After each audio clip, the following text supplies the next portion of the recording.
I'm going to show you how to replace a compression valve that goes under the sink in the kitchen or the bathroom. This is what feeds the supply line to your faucet. And if you find this content helpful, please hit the like button and subscribe to the channel. So you want to make sure you get the right compression fitting and the right size for your application, like this one I have here. And before we take off the valve, we want to turn the water off at the main shutoff.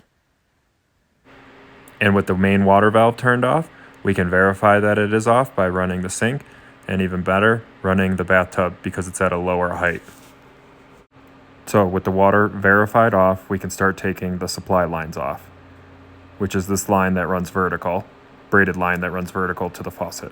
So just standard lefty-loosey and take that supply line off. And once you get it loose with a wrench, you can take it off by hand. And with the supply line off, we can now take off the valve, and it's a reverse thread because it threads on from the back.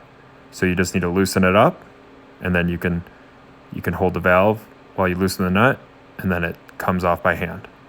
You see how I'm turning it to the right? It's because it's a reverse thread, because it's backwards. And with the valve finally off, just some residual water came out. That's why I got that bucket right there. There's the bad valve that we're replacing. And you can see in between the nut and the copper piping is that actual compression fitting. Fortunately, these look good, and this is a new component, so we're just going to keep it for now and see if it works without replacing all these other parts. We're just going to thread the new valve on, keeping the old nut.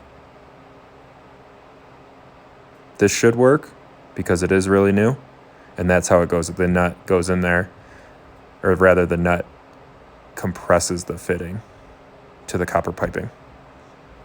So here's the new one, and we're just going to thread it on by hand.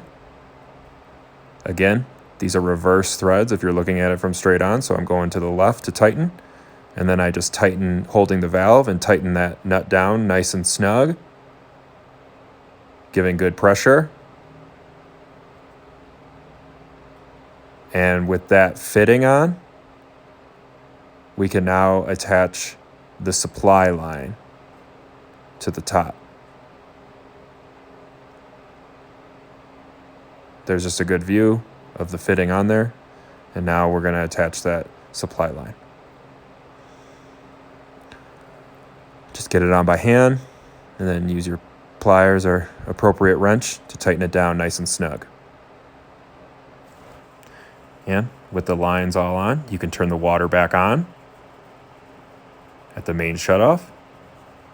And at this point, you want to check for leaks before turning on the valves, so you can narrow down a leak. And I've been looking at it for a few minutes, no signs of leaks.